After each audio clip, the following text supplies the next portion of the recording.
आगे बढ़ते हुए बात उत्तर प्रदेश के गाजीपुर की करते हैं। यहां से बड़ी खबर सामने आ रही है। मुख्तार अंसारी के बेटे उमर अंसारी का वीडियो वायरल हो रहा है। चुनाव के नतीजे आने के बाद वे मंच से जहर उगल रहे हैं। बीजेपी की सीट कम आने पर उन्होंने लोगों को बधाई दी।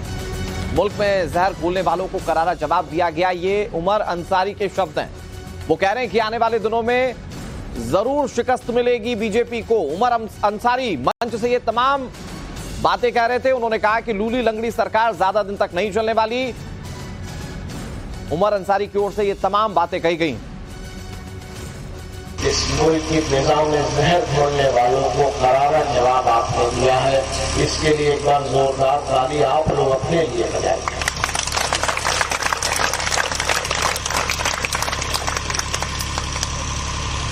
मुल्क में आने वाले दौर में जरूर इन लोगों को शिकस्त मिलेगी।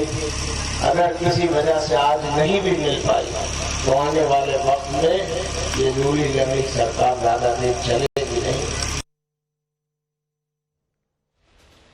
और विनोद बिश्वा हमारे साथ इस पर ज्यादा जानकारी के साथ जुड़ गए हैं। विनोद, समाजवादी पार्टी को इस बार के चुनाव में, लोकसभा चुनाव में उत्तर प्रदेश में अच्छी सीटें मिली हैं और इसे हर कोई सराह भी रहा है, लेकिन उमर अंसारी के जो शब्द हैं ये कुछ धमकी भरे भी नजर आते हैं और इसमें यह भी पता चलता है कि कैसे अंदर जो नफरत है वो ज्यादा सीटें मिलने के बाद बाहर आने लगी।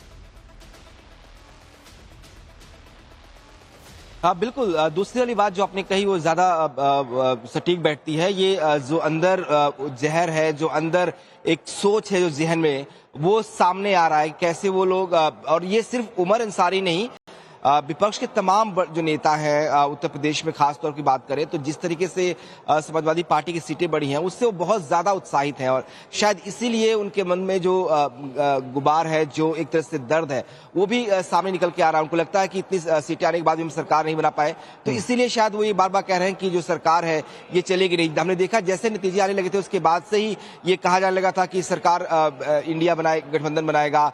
जब सरकार नहीं बनी, एनडीए ने समर्थन दिया, उसके बाद से अब लग रहा है कि इन लोगों को इस बात की उम्मीद बढ़ गई है कि ये सरकार गिर जाएगी और जैसे ही गिरेगी उसके बाद इनकी सरकार बनेगी। तो ये और जो बड़ी बात उमर अंसारी कह रहे हैं वो ये कह रहे हैं कि हमारे दीन की रक्षा करने वाली हुकूमत होगी, यानी कि वो सरकार जो इनके दीन की रक्षा कर सके। तो ये अंदर का एक तरह से आप कह सकते हो जहन में जहर भरा हुआ है वो सामने निकल रहा है और ये उनका दर्द भी है, क्योंकि उनको लगता है कि इतना कुछ करने के बावजूद भी हम अगर सरकार नहीं बना पाए हैं, एनडीए की सरकार बनी है, तो उनको लगता है कि सरकार, उम्मीद करते हैं कि सरकार जल्द से जल्द गिर जाए ताकि वो ऐसी सरकार बना सके जो उनके लिए काम कर सके, उनके दीन की और उनके मजहब की रक्षा कर सके। तो ये एक तरह से विनोद, बड़ी बात ये कि इससे पहले भी जब विधानसभा इलेक्शन हो रहा था तो वो जहरीली जुबान मंच से सामने आई थी, कहा था कि अधिकारियों के ट्रांसफर पोस्टिंग ना हो, लेकिन फिर उसके बाद सरकार आई नहीं, तो उसके बाद वो सारी जो चीजें थी वो धरी की धरी रह गई। लेकिन यहाँ सीटें अच्छी आई तो कैसे जहर उगल रहे हैं नेता, वो हमने सुना। बहुत शुक्रिया आपका हमारे साथ जुड़ने के लिए विनोद और तमाम जानकारी देने के लिए।